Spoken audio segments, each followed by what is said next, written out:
안녕하세요. 옷을 요리하는 여자 이주혜입니다. 오늘은 특정한 옷을 스타일링하는 내용이 아닌 다른 주제로 영상을 준비해 봤습니다. 옷을 잘 입기 위해서는 즐겁게 입는 자세가 중요하다고 전 믿는데요. 즐겁게 입으려면 생각의 모터를 가동시킬 발전기가 필요합니다. 그냥 입으면 흥이 나지 않으니까요. 옷을 어떻게 입으라고 무언의 지시를 내리는 것. 바로 영감이죠. 영감은 말이죠.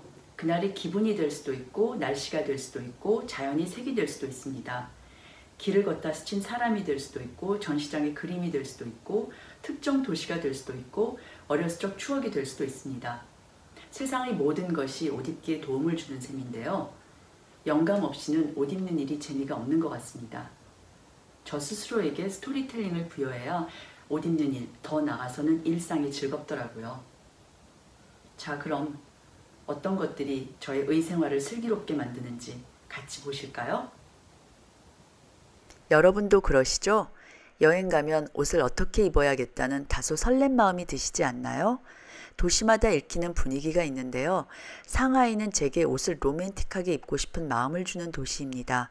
유럽적인 낭만 기운이 있어요. 그래서 동방의 파리로 불리는 상하이를 갈 때는 델리케이트하고 하늘하늘한 원피스를 가방에 챙겨놓게 됩니다. 블링블링한 패션에 대한 저의 생각을 바꿔준 것이 바로 샹들리에입니다. 영롱한 빛을 뿜어내는 크리스털 알들을 보고 있으면 반짝이는 옷을 입고 싶어지더라고요. 황금빛 기포가 튀어오르는 샴페인도 생각나고요. 착하게 블링블링한 건 마음이 안 불편하더라고요. 파리 봉마르쉐 백화점의 벽에 걸린 이 그림을 한참 쳐다봤어요. 색들이 집합이 마치 제게 말을 걸어오는 것 같았거든요. 이후 그날 본 컬러 블로킹과 비슷한 느낌의 스카프를 망설임 없이 사게 됐죠. 검은색 옷을 입을 때 요거 하나면 게임 끝이더라고요. 심천에 살 때 저의 이웃이었던 프랑스 화가 친구의 작품을 보고 그녀가 구성한 라일락 보라와 연두의 조합을 옷차림으로 가져오는 시도를 해봤는데요. 주변에서 멋지다는 말을 해주더라고요. 아티스트의 배색, 전 믿고 따르는 쪽입니다. 시장에 진열된 다채로운 초록톤의 야채들을 찍지 않을 수가 없었는데요. 제가 워낙 초록색을 좋아하기도 하지만 다양한 계열의 초록이 너무 신선하고 아름다운 거예요. 그래서 곧바로 옷을 톤온톤의 그린으로 입어봤죠. 역시 따라 해봄직하더라고요. 펌프스도 완전 초록으로 신어보니 새롭더라고요.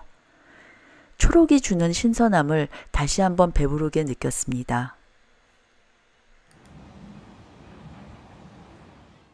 그런 날이 있습니다. 심플하게 그저 면으로 깨끗하게 꽃단장하고 싶은 날이요. 아이디어가 없을 때 전 컴퓨터 안에 계속 업데이트하고 있는 영감 창고라는 폴더를 열어봅니다. 그러면 피리 꽂히는 사진이 눈에 들어오고요. 그리고 저는 그 사진의 느낌대로 옷차림을 꾸며봅니다. 그렇게 옷을 입고 나면 평범한 차림마저 특별해지는 것 같아요. 앞서 말씀드렸듯이 그림은 저의 의생활에 큰 영감을 주는 활력입니다. 그중 피에르 보나르는 환상적인 정원 그림으로 저를 한 번 더 초록으로, 아니 정확히 말하면 늪색깔이라고 할까요? 카키빛 그린에 심취하게 만드셨죠. 그 도시마다 나름의 색이 있기 마련이죠. 밀라노에 갔을 때 묵었던 에어비앤비 아파트 건물을 찍어 갖고 오길 잘했죠. 이탈리아색을 몸으로 데려오면 제가 마치 이탈리아에 오래 산 사람처럼 느껴지더라고요. 오래전 시부모님과 함께 산채 정식을 먹으러 간 적이 있어요. 알록달록한 꽃들과 나무 속에 어우러진 작도 풍경이 어찌나 한국스럽던지 심히 영감을 받고 홍콩으로 돌아와 한참 입지 않은 나팔꽃 재킷을 꺼내 입었죠. 영감은 한동안 입지 않았던 옷을 다시 집도록 부추긴다는 점에서 저에겐 중요한 약발입니다. 프랑스 잡지들을 뒤적이면 쏠쏠한 액세서리 연출 방법을 알 수가 있습니다. 어려운 것도 아닌데 생각지 못했던 작은 센스를 배우게 되네요.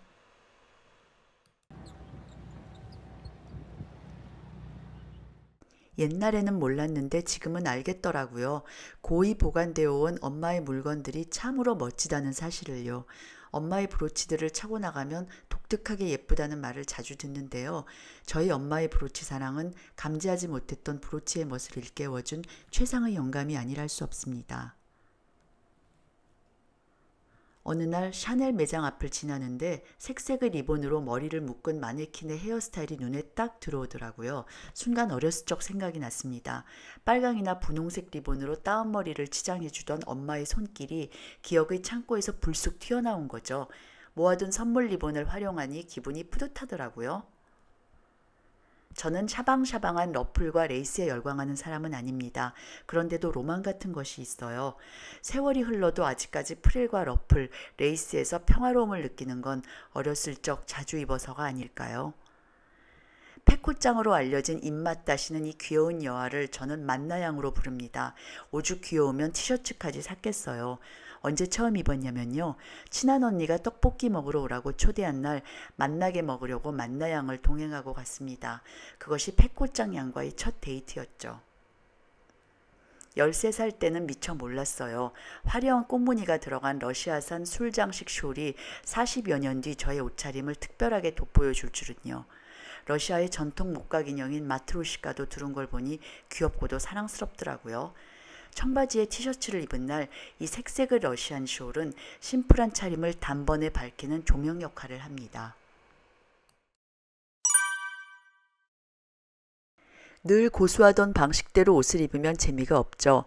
사실 자신만의 스타일을 바꾸기는 쉽지 않습니다. 하지만 적어도 색깔과는 새로운 만남을 가지려고 노력하는데요. 제네바 시내 한복판에 꾸며진 꽃밭을 보고 빨강, 보라, 흰색의 조합에 화들짝 놀랐습니다. 뜻밖의 조합이거든요. 빨강과 보라를 같이 입지 않으니까요. 너무 강하잖아요. 그런데 아니더라고요. 그럴 용기를 내서 입으니 입을만 하더라고요. 옷을 재미나게 입도록 밀어붙이는 힘은 어느 날 갑자기 나타납니다.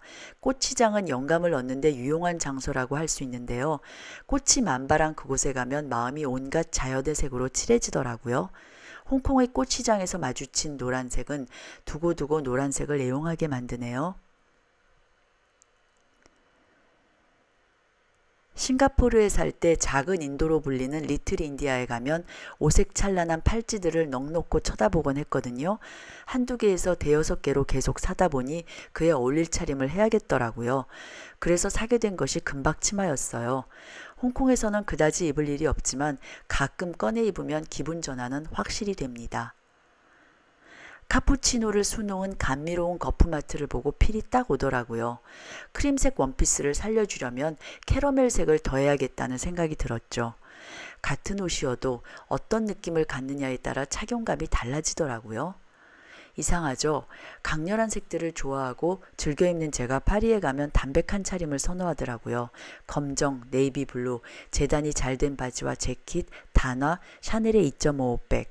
별 생각 없이 보이는 심플한 룩이지만 실은 많은 생각이 투입된 차림인데요. 그런 것을 꾸안꾸라고 하더라고요.